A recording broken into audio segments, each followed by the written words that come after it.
can't focus. So let's get into the message today. This message today, this is the summation, the end of when Abraham gave his servant, his unnamed servant, probably not Eleazar, the one that had been mentioned previously, but Abraham gave instruction to his servant to acquire a wife for Isaac. And we are finally at the place where the search has been rewarded by God. The servant had done these intricate, it was his fleece. You know, we always talking about the fleece. Gideon put out a fleece, and then he did it again because he first asked that the fleece would be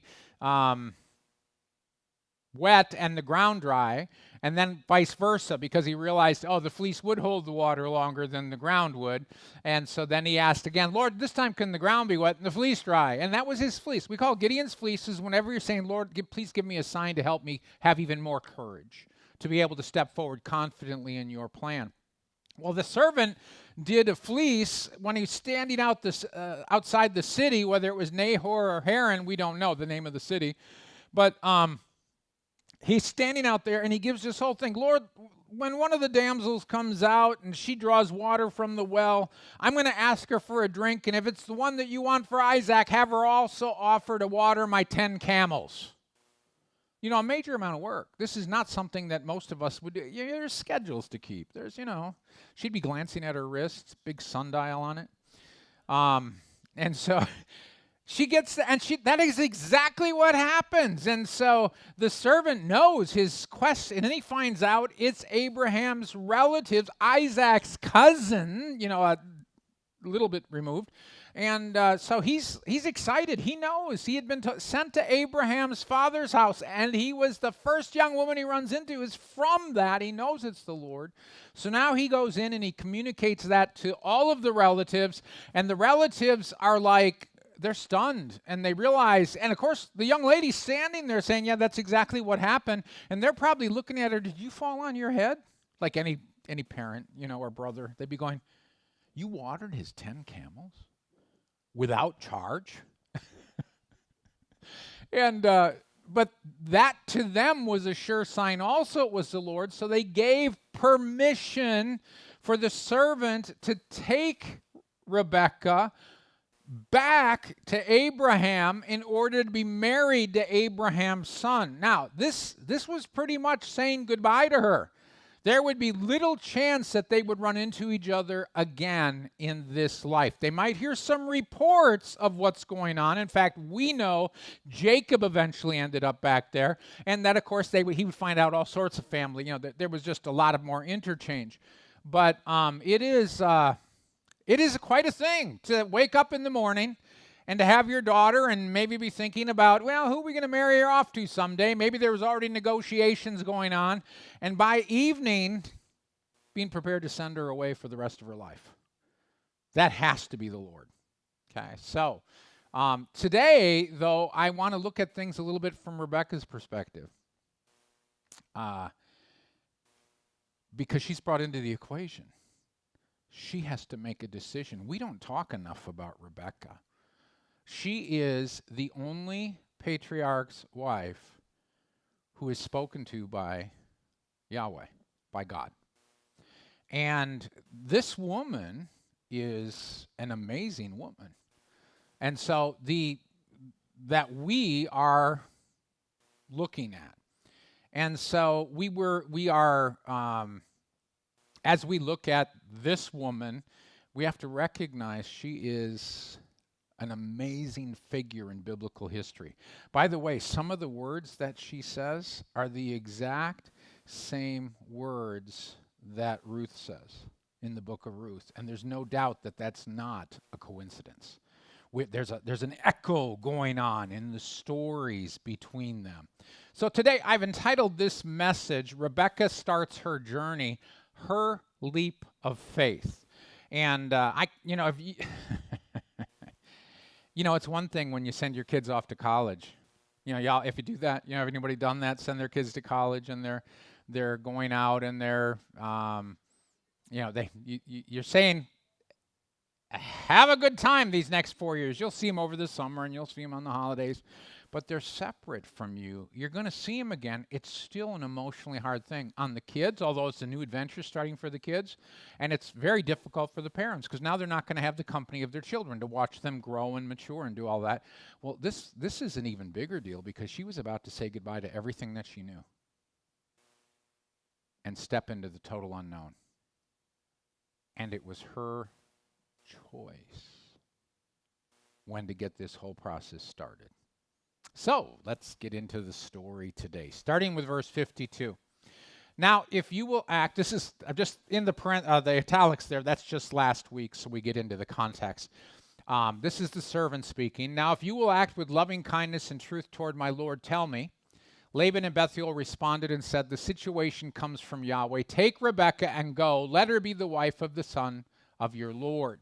Okay, now we pick up in today.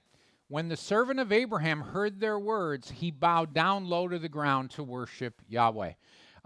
He is overwhelmed. Their response is, we cannot stand in the way of this. And so now the servant understands that his quest has been successful up till this point, and he is excited about it. And so the servant responds by worshiping Yahweh. Again, just for anybody that's visiting for the first time, the word Yahweh is just the word that is normally in your Bibles translated capital L, capital O, capital R, capital D. That's called the Tetragrammaton. And as a nod to Jewish sensibilities, they normally just call it Lord instead of Yahweh. And the reason is because the Jewish people don't want to misuse the name of the Lord, their God, our God. And so what happens is they were taught never to pronounce his name. I've noticed that we're Christians. And I know that the Lord says in the Lord's Prayer, holy be your name, which was Yahweh, by the way. And that when the Lord introduced himself to Moses, he didn't say the Lord, the compassionate and gracious God. He said Yahweh, Yahweh, the compassionate, gracious God. And so the Lord's name is the Lord's name, and so that's how I translate it throughout this whole section. Then the servant brought out articles of silver and gold and articles of clothing. He gave them to Rebekah. He also gave choice produce from the field to her brother and her mother. After this, he and the men who were with him ate, drank, and stayed overnight. When they arose in the morning, he said, let me go back to my Lord. So he's excited. He worships God. He knows his quest has been successful. And so he gives, they brought 10 camels worth of stuff for a reason. It's the bridal payment. It's to make sure that there is a compensation for the loss of the bride's services. It's really interesting in cultures down through the ages. Sometimes it's the groom who pays, or the family that pays to the family of the bride a bridal price, and sometimes the dowry comes from the family of the bride and it goes to the groom's family. And so it's just the different cultures did it a different way. Well, in this case, because they're taking the services of this young lady away from her family forever, he's certainly making sure that he is exchanging gifts that are worthy. And of course, giving Rebekah a major part of the gifts because she's coming back and going to be a part of the household. So the gifts and the bridal payments were exchanged, and finally the servant gets to relax. And there's this little note about the fact that they spent the night and they enjoyed themselves eating and drinking and staying overnight, guests in the household. And, this servant wouldn't eat or drink. He wouldn't do anything. He was, on that knife edge of tension. Is it going to be a success? Is it going to be a success? And finally, when it was a success, he makes certain, he exchanges the gifts, makes sure the business gets done, and then he sits back, relaxes, they eat, drink, and have a rest. Finally, when he gets up in the morning, he's not letting any grass grow under his feet. He gets up, and you got to expect he got there the night before. He has journeyed for a month. He gets there the night before. It's got to be a little wearying. You would think he would at least take a week before he heads back. Nope. Guy, he's ready to go back. Think about this. when we travel someplace, if we have to go, like if I travel, and I don't try not to do this anymore, but if I travel even as close as Charlotte, which is about 11 hours, and I can sometimes be tempted to drive all the way to Wisconsin, although, again, I haven't done that in ages. But I certainly don't expect to get up there and turn right back around after putting that much effort in. And I'm driving in a vehicle that is comfortable. It's air-conditioned. It's got a radio. I got a phone. I've got the ability to listen to audiobooks. There's all sorts of comfort built in, and yet you get to the end of an 8-hour day or a 10-hour day driving on the road, and you get out of your car and you say, man, I'm sore. You got to stretch and you want to walk around. And now if you get to the end of a month of that, you'd think, maybe I could take a week or two. Not this guy. He wants to get right back on the road. So he's ready to set out. Now, this is where they run into their first tense moment. Okay, because you have to imagine the tension here. The family's like, what? Okay, that's what's happening here. So, in verse 55, but her brother and her mother said, let the girl live with us for some days, even 10. After that, she may go. He responded to them, do not detain me. Yahweh has made my journey a success. Let me go so that I may go to my Lord. So they got absolute disagreement right now. And you can tell this disagreement went on for a bit, little bit of give and take, because he wants to go and they want to say goodbye. They want to spend some time with her so that they have a chance to say goodbye. And so they're saying, hey, give us a couple of days, even up to 10 days. That's literally what they say. And, it's kind of like, it's not one of our expressions. We wouldn't say it that way. Just give us a week or so. Okay, that's how we'd say it. But they said, give us some days, even up to 10. So, and then she can go. Now, by the way, 10 days is plenty of time for changes of mind. You understand the servant's not really thinking this is a great idea. Why do you think he did the exchange of gifts the night before already? He didn't say tomorrow we'll exchange gifts. No. He did the exchange of gifts already the night before, because once they said yes, he's sealing the deal. And now they want up to 10 days before she leaves, and everyone's going to get more and more weepy and more sad and more nostalgic. And he's like, this is a bad idea. And he's anxious to get back to his master. He doesn't want to let his victory turn into defeat.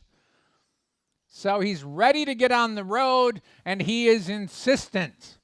So because he is insistent, it says, so they said, let us call for the girl and get her input.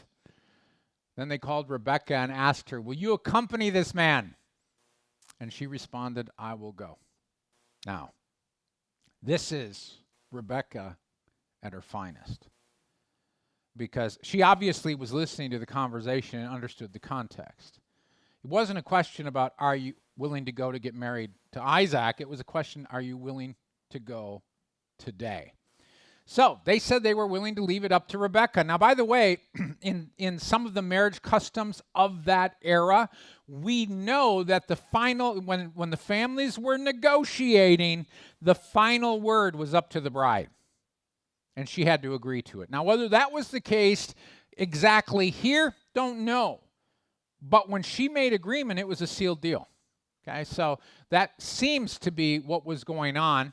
And so they're asking, will you go today? By the way, it's kind of interesting. It's what I've translated, let us call for the girl and get her input. If you wanted to translate it literally, it would read, let us call for the girl and ask her mouth. That doesn't just work in English.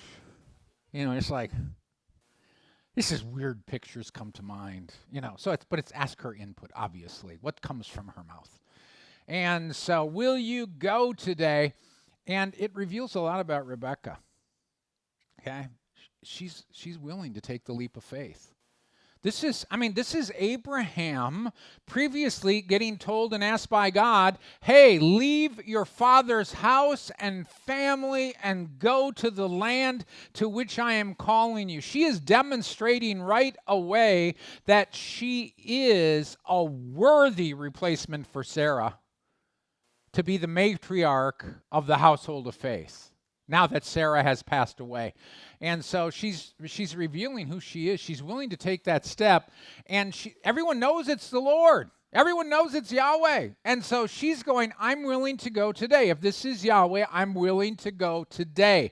And that tells us that she understood and was in agreement with everything that the Lord was doing.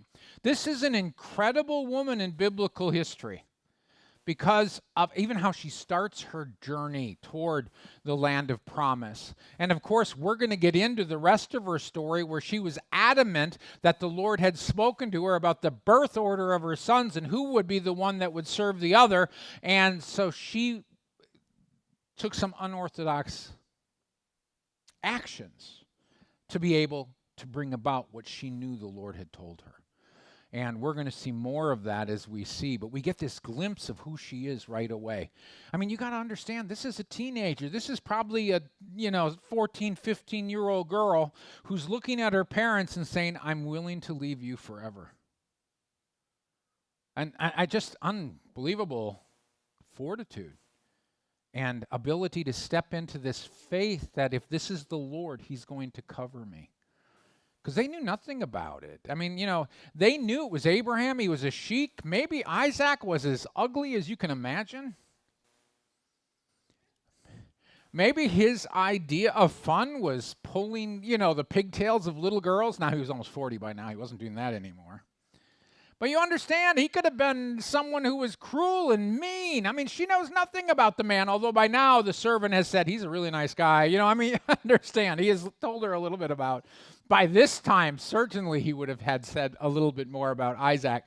But this is an amazing step of faith. So she says, hey, I am willing to go, to her family's credit. Once she said yes, they removed all their own objections. That's amazing too. Okay, it's a little different than the Jacob and Laban issues that we knew. This was more when the family was still under Bethuel's coverage. I mean, Laban and the mother are more in the picture than anyone else, and so it tells you that Bethuel, the father, is probably in his later years. And by the time Jacob comes back, he's no longer in the picture, and Laban is the one setting the standard for the household, and Laban's not as nice as Bethuel was. So anyway, so we have this story moving forward. At that, they let their sister Rebekah, her governess, Abraham's servant, and his men go on their way. They blessed Rebekah and said to her, our sister, may you become thousands of 10,000s. May your seed take control of the gates of those who hate them. Okay, so they're going to bless her as she goes. They call her sister, even though it's even parent, and the parents are involved in this, simply because any close relative you could call sister and brother. And so they said to their sister Rebekah. Rebekah and her governess, by the way, are in focus here. The word governess is translated a lot of different ways, nursemaid. It actually is the Hebrew word for wet nurse, which means someone who nursed the baby when she was small. And then when the baby no longer was being nursed and was weaned, then the nursemaid became a governess. And so even though now she's getting married, the governess is still watching over her, still raising her, still taking care of her. And so there's a lot of different ways you can translate governess. That's more of a British term probably, but it communicates. She was the one who was in charge of raising Rebekah. And so she is being sent along. The governess, Abraham's servants, his men, they're ready to go on their way, and there's this blessing that is pronounced. Now it's an interesting blessing, because Isaac and Rebekah share the same blessing. We go all the way back, not all the way back, it's only a couple chapters, but chapter 22, verse 17, when Abraham was sacrificing Isaac, and by the way, Isaac was willing, he submitted, And so the blessing that came to Abraham also came to Isaac. They were both there, plus he was inheriting the blessing. This is what the Lord said, I will most certainly bless you and will certainly multiply your seed as the stars of the heavens and as the sand that is on the shore of the sea. Your seed will take control of the gate of its enemies. There's the exact same statement. Your seed will take control of the gates of its enemies. And it's changed just slightly in the blessing, those that hate them. Okay, but that is the same picture. So the family, without knowing it, is parroting the blessing that God had given to Abraham and Isaac back on the mountaintop. And it brings us, we're recognizing the calling of the two seem to be pretty parallel. It's good if a husband and wife have the same calling, right? Or similar callings. That they're going to be, aimed in the same direction. And that, of course, we're being shown right now.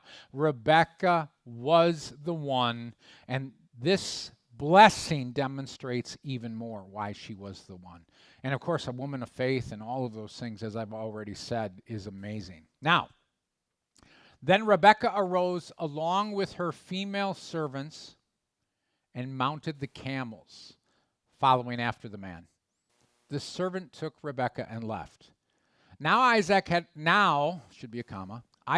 returned from a move to Beer Lahai Roi. He had been living in the region of the Negev. Now this gets very interesting because it shows a little bit of the family dynamic between Isaac and Abraham. And we'll get to that in just a second. First of all, you'll notice it's not just Rebekah and her governess. She also had attendants. And it just says her girls, but there's plural girls. It could include the governess, but I doubt it. It's more of the other servants that would have been the same age as her. And so she's leaving with a retinue. Just don't think of Rebekah going by herself. She's got her governess and at least a couple of other attendants that are going along with her. These are going to be her confidants when they first get there, right? And so now when she's there with her confidants, she's going to be able to go to them and they're going to comfort and encourage one another in the entire process. This was a brilliant move on the part of the parents. It was a brilliant move on everyone involved because now she is going to have a bit of home going with her. And that's kind of nice, okay? So, you can imagine after she met Isaac and she got together with the girls. Isn't he beautiful? Okay, anyway. Yeah. Well, I thought he'd look a little better than this. Oh, my goodness. Could be also. But so anyway, so Rebekah's retinue, her governess, by the way, her governess's name was Deborah. You know when we find that out? Genesis chapter 38, when Deborah dies. That's the first time we hear what her name was. Okay? But her name was Deborah. And then the attendants that came along with it. So this is a retinue which is taking off. And they took off and they followed the man. The journey begins. Now, it's like I said, it's going to be up to a month journey. So, we could follow along in the journey, but we don't. The journey begins, and between those two paragraphs, there's a top paragraph and a bottom paragraph. Rebekah, the servant took Rebekah and left. Next paragraph, between those two paragraphs, we got a month of time. And a long journey. And the stage is being set now for us so that we are able to see, let's talk about what's been going on in Isaac's life. Now, here's the interesting part. Isaac had returned from a move to Beer Lahai Roi because he had been living in the region of the Negev. Now, that's almost a throwaway phrase, except for one thing. From what we know, Abraham was living in Hebron. Okay? And that's at least where he buried Sarah. And when he died, he would be buried in Hebron. And even if he was still living in Beersheba right there, Beer Lahai Roi is on the way to Shur. That's where Hagar met the angel of the Lord. That's the well, the Lord who sees me. And so Isaac was not living with Abraham. He had settled away from Abraham.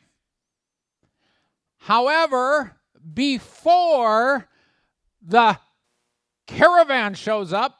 He moves back, perhaps nudged by God to move back. Now, we're going to find out that Isaac was in mourning for Sarah. He and Rebekah got married when Isaac was 40. Sarah died when he was 37. He was still mourning her. Okay, now, we're also going to find out that Abraham married a young lady named Keturah.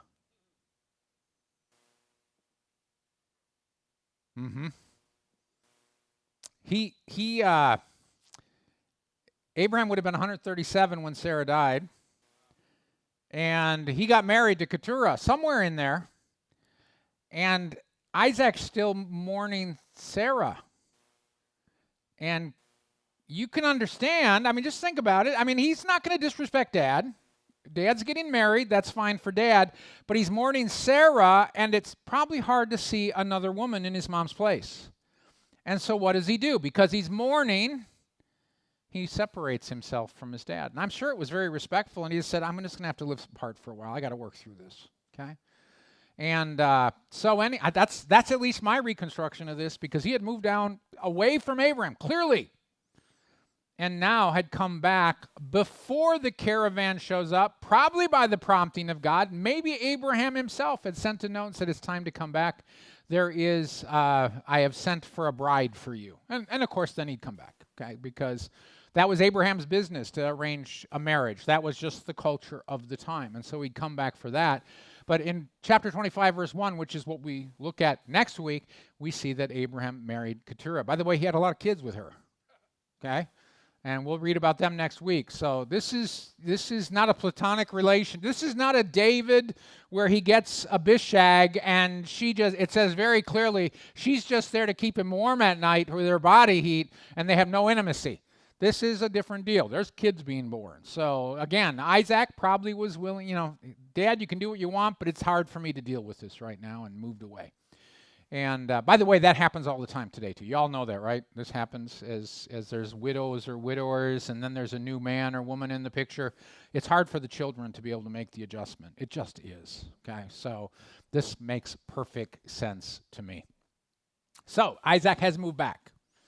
And then it says, Isaac went out to mourn in the field as evening approached. When he lifted his eyes and looked, and just then the camels were approaching. Rebekah also lifted her eyes and saw Isaac. Okay, now, the word I've translated mourned is one of the possible translations for the word, and I've translated it that way because of what it says at the end of this section. But it's a word that's used once in the Hebrew Bible. And so there's like 7 different guesses at what the word could mean. Most of the modern translations have guessed that it means meditate. There's a lot of good reasons why it doesn't mean meditate. Okay, you could translate it gossip easier than you could translate it meditate. Because the word has a root which talks about speaking out loud. Well, if you're mourning, generally speaking, you'd be wailing or talking to God out loud. And it's one of the things. The context, I think, clearly points to mourning. Meditating is a little questionable, let's just put it that way. But it's a word that, you take. I mean, there's one venerable translation, or not translation, commentary. I mean, it's called the Brown Driver Briggs. It's one of the most famous Hebrew lexicons that there is. Says one of the choices is he went out to use the latrine. Okay, so now you think to yourself, okay, now if it means that, this is a rather inauspicious start to their relationship. And it certainly doesn't mean that. But that was one of the choices that they had come up with for whatever reasons. But he went out to the field to mourn. And I'll tell you why I get to this. And number one, it is one of the ways that has been suggested. And it's the one I agree with the most. So he went out to the field to mourn as the evening approached. And you can imagine if the scenario I just set up with him and Abraham and Keturah, it's after dinner and he's saying, I need to take a walk. Because he wants to get away from this woman who has taken the place of his mother. And so he's out. He's still mourning for Sarah. It says he lifted up his eyes. And then it says she lifted up her eyes. Do you sense the tension in this? The love that's in the air through the distance? This is intentional, by the way. There's no doubt this is intentional. He lifted up his eyes, and she lifted up her eyes, and instantly there was a spark in the atmosphere. He saw the camels were approaching, and he probably recognized that it's a caravan from his father's household that is returning. So he knows what the return is supposed to be bringing. And so she's looking, and he's looking, and, it's like destiny is in the air. So she, because she saw him, dismounted from the camel. She asked the servant, "Who is that man who's walking in the field to meet us?" The servant responded, "He is my Lord." Then she took her veil and covered herself. So she sees him approaching. Rebekah's curious about what's going on, and the servant said, "Oh yeah, that's him. That's the one you're supposed to marry." And it was custom that, especially before and you understand, she's totally unveiled from what we know. The word veil could mean shawl, and understand how you can put on a hijab and then cover your face with it and everything. So it can be a much bigger piece of cloth, not just the veil over the face. But what she did is she veiled herself. She covered herself. And that hadn't been a problem when she's with all the men who aren't her husband. But this is the man who's going to be her husband, and there's a level of respect and decorum that has to be demonstrated. And so she puts the customary veil on to cover herself so that her husband is unable to see her. Just a respectful thing, or her future husband. And so she knows it's him coming, and so she makes sure that she is presentable and puts on the veil or the shawl. You could, like I said, it could be a much bigger piece of material than just a veil. Now, the servant reported to Isaac all the things which he had done. And Isaac brought her to the tent of his mother Sarah. Then Isaac accepted Rebekah, and she became his wife. He loved her, and Isaac was comforted after the death of his mother. And obviously that's 56 and 57, I think. Anyway, so we've got this report. He does the testimony thing. He says, "Let me tell you the bride that I got you." He's selling her. He's saying to Isaac, "Let me tell you how Yahweh's involved in this." Now, by the way, the narrator, who's the Holy Spirit, but it's Moses, realized you've heard the story twice already. I don't need to repeat it the third time, right? This is enough. We're okay. He told him the details. We already know the details. And so he tells Isaac the details, and Isaac has to be absolutely convinced this is the woman. And then he says, and by the way, she was willing to leave the next morning. Now, Isaac's opinion of her is going to go through the roof because, this is a woman who is willing to take a firm step if she knows the Lord's involved in it. So he knows absolutely she is the one for him. That's not even a thing. And so then he takes her and puts her in Sarah's tent. You think that's a throwaway phrase. Oh, it's not. Who would have been in that tent? Keturah. And if she wasn't in the tent, she had the role. And by taking her and putting her in the tent, he made a clear statement in a lot of different ways. The clear statement was, she is now the chief woman in this camp. The other statement was, I am now taking my position as the rightful heir. This is a big deal. I'm now a married man. I'm now the chieftain. And culturally, this is not a throwaway phrase. Okay, this is a huge deal about the transition of power, which is why the very next chapter, the very next thing we talk about is the death of Abraham. His significant role is over. It's now the Isaac show, and the Isaac and Rebekah show. Because this is not just a throwaway phrase. This is a big deal. And he was making a statement, and what he was saying to Dad is, what are you going to do about it? Because it was time. It was time for the transition of authority. It was time. And he wasn't being disrespectful by any stretch, but it was time. It was the appropriate transition that needed to take place now that he had a wife of his own. So he put her in the tent of his mother Sarah, and then Isaac accepted Rebekah, and she became his wife. That means they were married. The word often means he took her as his wife, or he took her in marriage, or whatever. It's the same one that Abraham kept saying, go and take a wife, go and take a wife, go and take a wife. And so it's better to say, in our culture, it's better to say he accepted her as wife rather than took her. It's like he kidnapped her. No. Okay. So Isaac accepted Rebekah, and she became his wife. Now, here's the key phrase. He loved her. In our way of doing things, love precedes marriage. In their way of doing things, love is after marriage, because marriages are arranged.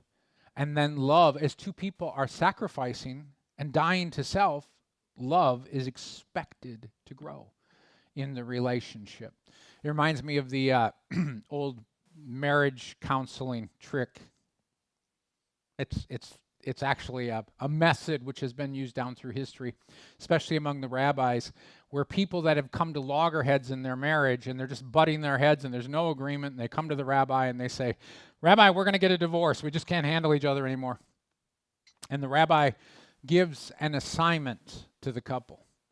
He said, okay, I'll be willing to agree with this, but you need to do these things for each other for the next month. And the husband gets an assignment list, the wife gets an assignment list, and they're all sacrificial in nature. And so they do those things, and invariably by the end of the month, the passion is rekindled. And the relationship has life in it. Why? Because they're serving one another. And when we serve one another, when we sacrifice for one another, we're built. One of the most bonding things that can happen with children is when they're so helpless when they're first born, is that you have to sacrifice for them. Every aspect of sacrifice is bonding them to you, and your love for them grows. It's why it's good to get the father involved in changing the diapers, and to be taking care of the kids and giving them their baths and doing all the things that need to be done. Why? Because you're bonding the children and the parents together, and that's vitally important. And so Isaac loved her. And then here's the key phrase. It's the very end of the story. But it says, and Isaac was comforted after the death of his mother. Now that's an interesting way to end the whole story, isn't it? And it lets us know that this was a key. By the way, one of the reasons that I translate that earlier one morning is because of this. This is a big deal. He put her in the tent of his mother. He's making sure that she is the replacement for Sarah, not Keturah. And then, as he's married, the relationship heals his soul. And he stops mourning for Sarah. And that's an incredible statement of how deeply he was impacted by the death of Sarah. He was still mourning. It explains why he had moved away when Keturah is in the camp. All of those things. And anyway, so the theme for today's message is the leap of faith that Rebekah took. And so before we close today, I simply want to point out that there are so many different ways that we are called into those same steps of faith to fulfill our calling and purpose. It may not be a geographic move. In my case, it was. Okay, I had to move 1,100 miles to a place that Dawn had prayed we would never have to move to. Hey, Rebekah, how you doing today? Because you understand, for her it was a bigger leap of faith than me, because she had actually prayed, Lord, never Florida. And I remember sitting on call day. That's our seminary. You were assigned your first position. And so we were, and then afterwards, it was the normal process that the denomination used. But we're on call day. This is the day that the Holy Spirit had visited the cardinals. And they weren't cardinals. They were the Conference of Presidents, but those of us who were at the seminary called them the College of Cardinals, because they were getting together and they were going to do their thing, and so at the end of it they say habemus papam. Okay, probably not, because they're Lutheran. They would not do that. I was reminded of that because one of our children who was involved in graduations this month, this weekend, because she looks, as she dressed up in her doctoral gear, she looks like she's a cardinal. She would then quote, Habemus Papam. So I told Dawn, send this back. Habemus Pop-Tart.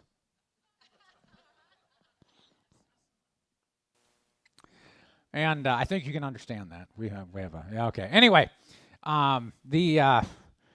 so anyway, they had their meeting and of the district presidents, and they prayed and asked the Lord to show them where everyone needed to go. And we're sitting the next day, call day, because that's all done. And now we're just being told the results. It's a church service. I mean, there's a whole everyone's their parents and students, everyone who's about to accept the call, because no one knows anything.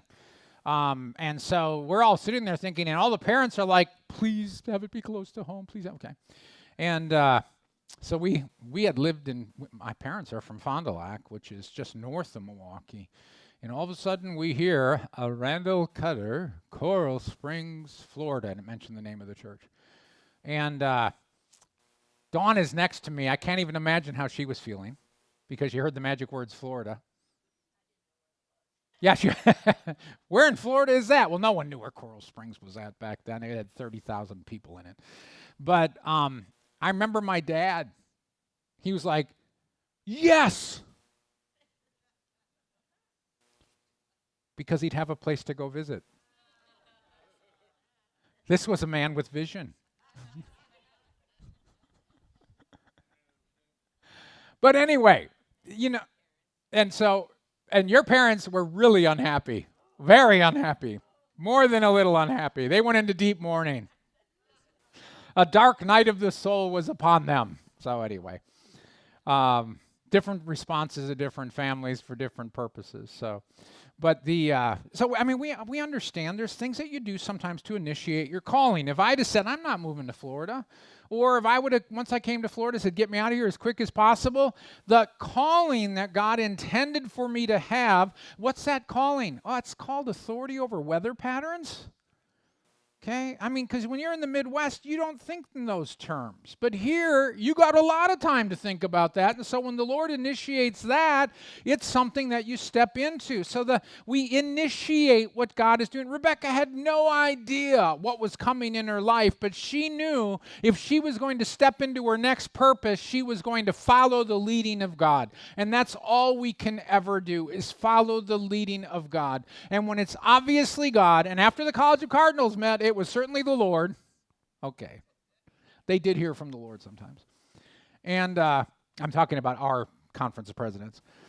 But anyway, so after they met, and we had submitted ourselves to that, we had to trust that the Lord was in it. Is the Lord in it? Can he speak to these people? Sometimes later I doubted it, but could he speak? He really can. And because they were standing and praying for us and asking God for wisdom, they sent us on our way, and we followed where the Lord sent us, confident that it was what he wanted. And then, without understanding anything of what our call and purpose was, we just stepped in to begin to do the mundane stuff that we were called to do until God started to open up the things. Now, I don't know what that means for you. I'm just giving you my story so you can think about your story. And your story is always the same. It's God initiates something. You respond to it. And if you know if there's things in your life that you've not responded to or said no to, and you knew it was the Lord and you've had regret, here's the good news. Our God is the God of second chances. He's the one that's going to make sure that we are able to step into our calling and purpose. And we just start out by saying, Lord, I'm sorry, I missed that. Could you please bring it around again? And it may not be quite as easy, the path, the next step. I mean, it may be even more difficult, the leap of faith next time, because you've missed the prime opportunity. And you thought that was hard. Usually the second time around when God's offering it is even more difficult. But if it's the Lord, you do it. Because you want to step back into your purpose.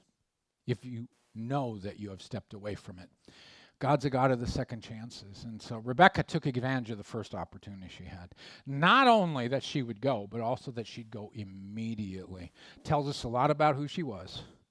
And we're going to find out even more in the weeks ahead and I think it'll be a fun ride. Let's pray. Lord, I thank you for this opportunity to study this beginning journey of a young lady by the name of Rebekah, a young lady that it's obvious is someone who walked in the same type of faith that Abraham did. I ask that you would help us to walk as children of faith always, stepping into our calling and purpose, so that we might glorify you with everything that we are. In your name, Jesus, I pray. Amen.